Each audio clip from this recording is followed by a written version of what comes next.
Hello दोस्तों, कैसे हैं आप। मैं हूँ रिजवान अली और स्वागत है आपका हमारी एमकेजी क्लासेस में।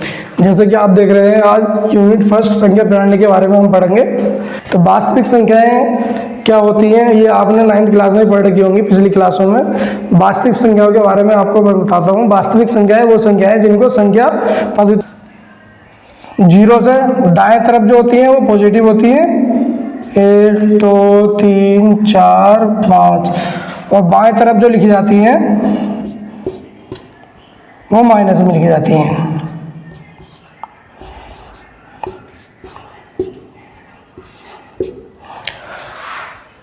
वास्तविक संख्याओं में पूर्ण संख्याएं भी होती हैं, पूर्णांक संख्याएं भी होती हैं, प्राकृत संख्याएं भी होती हैं, धनात्मक संख्याएं भी होती हैं, ऋणात्मक संख्याएं भी होती हैं, परिमेय संख्याएं भी होती हैं, अपरिमेय संख्याएं भी होती हैं, जीरो भी होता है। ये सब जो होती हैं वास्तविक संख्याएं होती हैं, जिनको हम रियल नंबर भी बोलते हैं। Real numbers. जैसे कि आप देख रहे हैं प्रश्नावली 1.1। पहला क्वेश्चन है, निम्नलिखित संख्याओं को अभाज्य गुणनखंडों के गुणनफल के रूप में व्यक्त कीजिए। अब इन संख्याओं के पहले गुणनखंड करने हैं, फिर उनके गुणनफल के रूप में लिखना है हमें। अब गुणनखंड होते क्या है ये आपको पता होना चाहिए पहले। मान लो कोई भी संख्या है, जैसे ये है 24 है, इसके हमें गुणनखंड करने हैं। तो गुणनखंड कैसे करेंगे? बिल्कुल सिंपल ट्रिक है। पहले इसको 2 से काटो, कम से कम संख्या से काटते हैं, काट के देखते हैं। 2 से काटो, 2 एकम 2, 2 दूनी 4। फिर इसको 12 को काटो, 2 से कट रही है, फिर 2 से काटो, ये हो जाएगा 6। फिर 2 से काटो इसको, फिर ये हो जाएगा 2 तिया 6। अब ये 2 से नहीं कटेगी, अब ये कटेगी 3 से, ये हो गया 3। तो इसके 24 के गुणनखंड कौन कौन से हो गए? 2 गुणा 2 गुणा 2 गुणा 3, ये इसके गुणनखंड हो गए। अभाज्य गुणनखंड बोलते हैं इनको। अभाज्य का मतलब होता है जो संख्या स्वयं और एक के अलावा किसी और संख्या से ना घटे, उसको अभाज्य गुणनखंड बोलते हैं, अभाज्य संख्या बोलते हैं। ये हो गए 24 के अभाज्य गुणनखंड। इनसे छोटी कोई भी संख्या नहीं हो सकती। अब जैसे ये 2 1 2 3 2 3 बार है, तो हम इसको लिख लेंगे 2 की घात 3 गुणा 3। 3 की घात 1 होती है, वैसे 1 लिखते नहीं है। तो इसके अभाज्य गुणन क्या हो गए? ये हो गए 2 गुणा 2 की घात 3 गुणा 3। इसी तरह इन संख्याओं के हम अभाज्य गुणनखंड करेंगे और उनको इस रूप में लेंगे जो हमने गुणनफल के रूप में लिखा है। चलिए देखते हैं। अब जैसे ये है 140,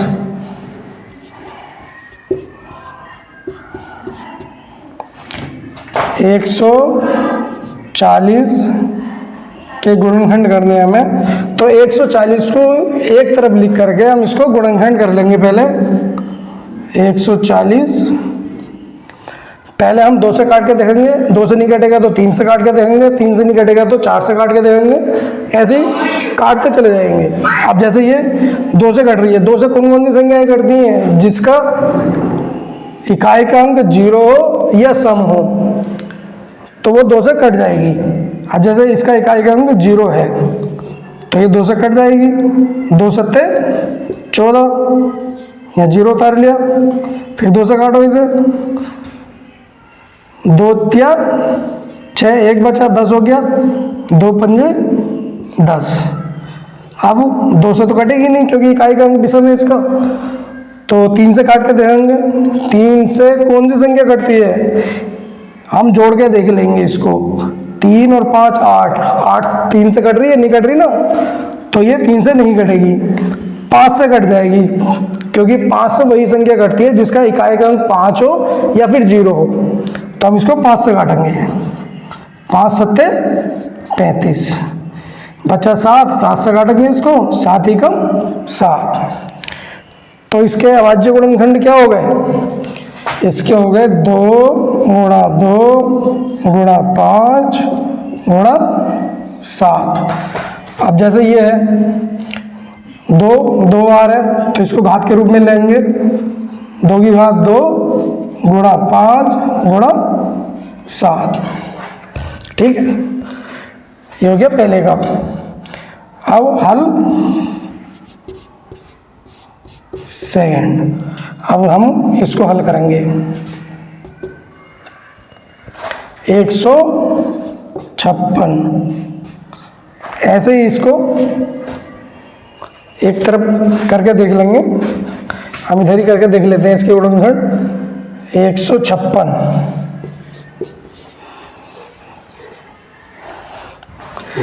156 को हम 2 से काटेंगे।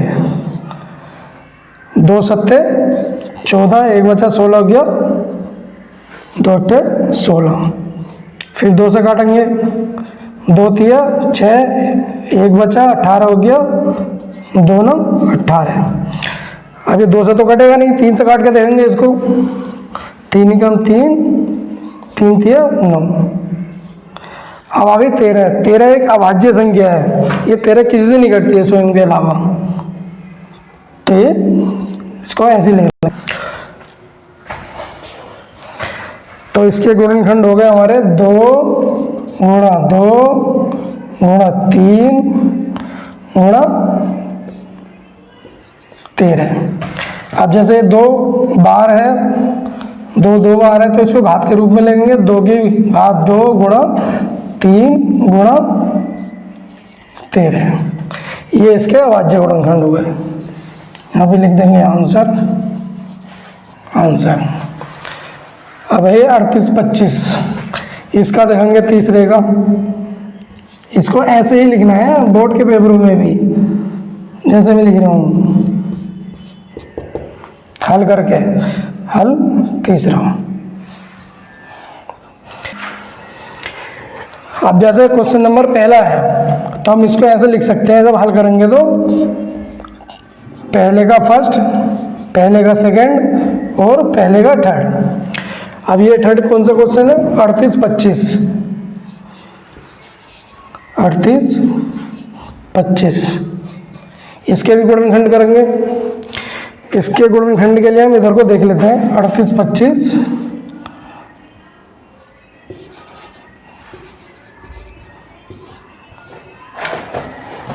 पीछे करके देख लेंगे।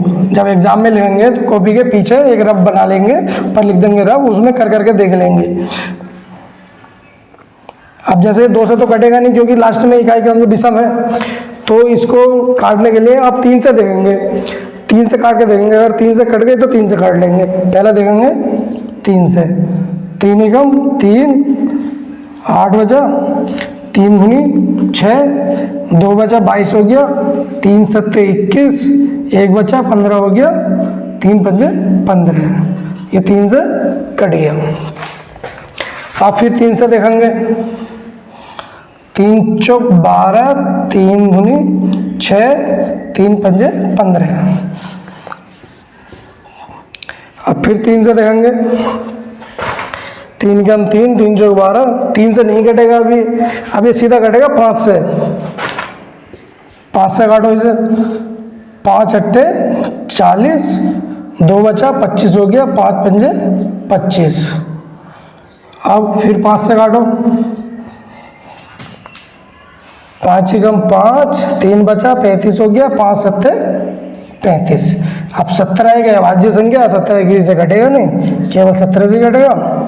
17 कम 17। तो इसके अभाज्य गुणनखंड कौन कौन से हो गए?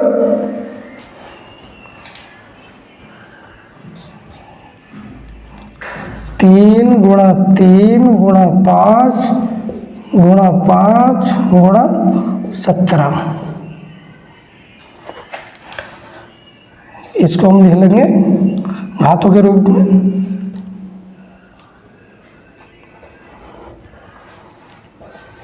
तीन की घात 2, 5 की घात 2 गुणा 17। ये हो गया इसका आंसर। अगर आपको वीडियो पसंद आए तो वीडियो को शेयर करें, लाइक करें और हमारे चैनल को सब्सक्राइब करें। धन्यवाद।